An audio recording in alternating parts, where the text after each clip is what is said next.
अस्सलामु अलैकुम व रहमतुल्लाहि व बरकातुहू। बिस्मिल्लाहिर्रहमानिर्रहीम।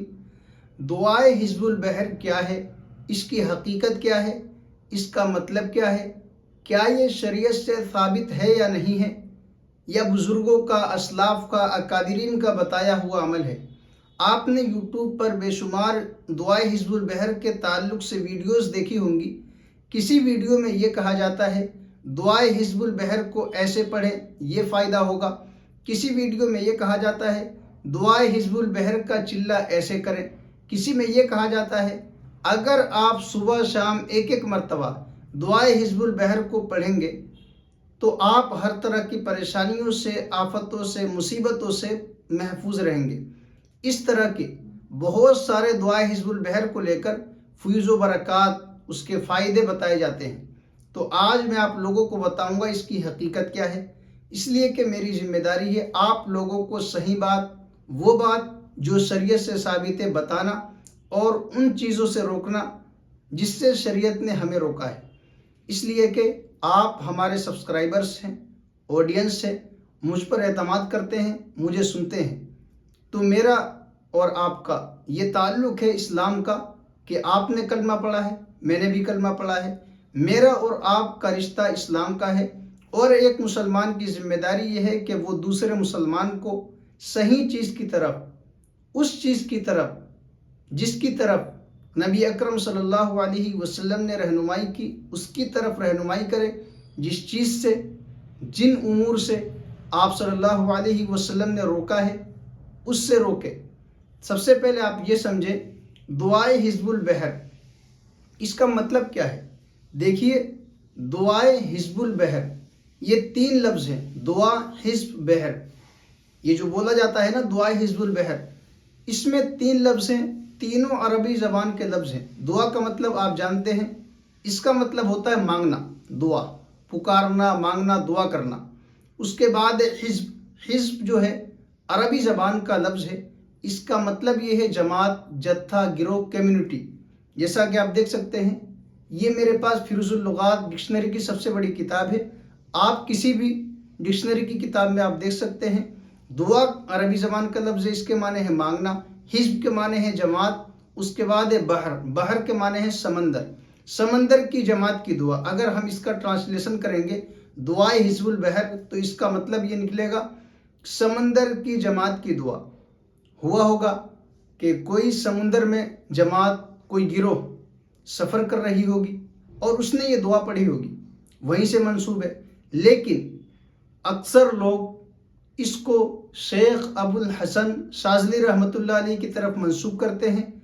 और ये तमाम सिलसिलों में, चाहे वो सिलसिला नक्शबंदिया हो, चाहे सिलसिला सुहरवर्दिया हो, चाहे वो सिलसिला चिश्तिया हो, चाहे सिलसिला कादरिया हो, या कोई और सिलसिले हो, मशहूर जो सिलसिले हैं वो 4 हैं। तो इन चारों सिलसिलों के जो अकाबिरीन हैं, उनके विरद में, उनके मामूलात में, उनकी रोज़ की रूटीन में ये रहा है कि वो इसे पढ़ते थे और इसके बेशुमार फ़ायदे हैं। अब इसकी फजीलत, इसके फ़ुयूज़ व बरक़ात, इसकी अहमियत इस तरह भी बढ़ जाती है कि इसके अंदर अल्लाह तबारक व तआला के सिफ़ाती नाम हैं। और ज़ाहिर सी बात है अल्लाह का ज़ाती नाम अल्लाह है, और इसके अलावा जितने नाम हैं वो सिफ़ाती हैं। और अल्लाह तबारक व तआला के जो 99 सिफ़ाती नाम हैं, हर नाम का एक अलग फ़ायदा है, एक अलग हैसियत है, एक अलग ताकत है। तो इसलिए उसकी फजीलत है कि उसके अंदर अल्लाह तबारक व तआला के नाम हैं जिसके फ़ुयूज़ व बरक़ात से कोई इनकार नहीं कर सकता। तो ये न कुरान से साबित है, न हदीस से साबित है, बल्कि ये बुज़ुर्गों से, असलाफ से, अकाबिरीन से मंसूब किया जाता है। उनके विरद में रहा है, उनके मामूलात में रहा है, उन्होंने उससे फ़ायदा उठाया है। लेकिन आज भी अगर कोई फ़ायदा उठाना चाहे, कोई उससे इस्तिफ़ादा करना चाहे, कोई पढ़कर अपनी बीमारी को ठीक करना चाहे, रूहानियत को बढ़ाना चाहे, तो बढ़ा सकता है। लेकिन शर्त यह है कि जो चीज़ें ज़रूरी हैं पहले वो करे। जैसे ईमान के बाद सबसे पहली चीज़ जो मुसलमान पर फ़र्ज़ है वो नमाज है। उसके बाद रमज़ान का महीना आ जाए तो रोज़ा फ़र्ज़ है। इसी तरह गुनाहों को छोड़ना ज़रूरी है और नेकियों को करना ज़रूरी है। जो चीज़ें फ़र्ज़ है اس کے بعد اللہ کی ذات پر یقین کر کے، یہ ضروری نہیں ہے کہ کسی بزرگ کو، کسی شخص کو، کسی ولی کو یا اکابرین اسلاف میں سے کسی نے بھی ایک عمل سے فائدہ اٹھایا ہو تو اس سے آپ کو بھی فائدہ ہو جائے، اس عمل سے آپ بھی فائدہ اٹھائیں۔ اس لیے کہ جس بزرگ نے، جیسا کہ دعائے حزب البحر ہے، کسی جماعت نے اسے پڑھا ہوگا، اللہ تبارک و تعالیٰ نے کشتی کنارے لگا دی ہوگی، ان کی حفاظت کی ہوگی کسی بھی آفت سے، مصیبت سے اور کسی بھی ناگہانی صورتحال سے، تو ضروری نہیں ہے کہ آپ بھی کسی پریشانی میں ہیں اور آپ بھی اسے پڑھیں اور آپ کو بھی اس سے فائدہ ہو۔ اس لیے کہ یہ یقین کے اوپر ہوتا ہے۔ اگر آپ کا یقین اعلی درجے کا ہے، آپ کی روحانیت بڑھی ہوئی ہے، آپ کا تعلق اہل اللہ سے ہے، آپ کا تعلق اللہ والوں سے ہے، آپ کی محبت اللہ والوں سے ہے، آپ کا تعلق اللہ سے ہے، رسول اللہ صلی اللہ علیہ وسلم سے ہے، پھر اگر آپ اسے پڑھیں گے تو فائدہ ہوگا اور آپ اسے فائدہ اٹھا سکتے ہیں۔ خاص طور سے اگر کوئی اسے پڑھ سکتا ہے تو روزانہ ایک مرتبہ ضرور پڑھیں۔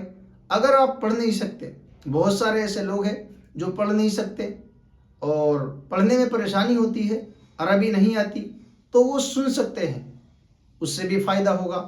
اور اسی طریقے سے اگر کوئی اللہ کی ذات پر یقین کر کے اس کو پڑھے کہ اللہ تبارک و تعالی میری پریشانیوں کو، جسمانی روحانی امراض کو، اسی طرح قرضہ ہے میرے اوپر، قرضہ ختم کر دے، یا میں بیمار رہتا ہوں، بیماری کو ختم کر دے، تو انشاءاللہ اللہ تبارک و تعالی اس کی برکت سے ختم کر دے گا۔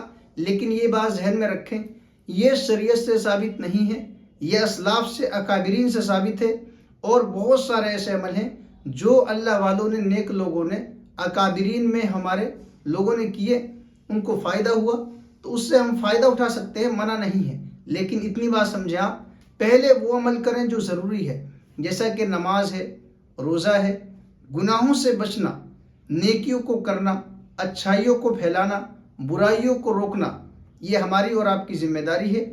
اللہ تبارک و تعالی ہم سب کو قرآن و سنت کی سمجھ عطا فرمائے۔ ناظرین، آپ سے گزارش ہے، اگر آپ پہلی مرتبہ میرے چینل پر آئے ہیں تو چینل کو ضرور سبسکرائب کریں، بیل آئیکن کو دبائیں، آل کا بٹن پریس کریں تاکہ آنے والی ویڈیو کی نوٹیفیکیشن آپ کو ملتی رہے۔ السلام علیکم ورحمۃ اللہ وبرکاتہ۔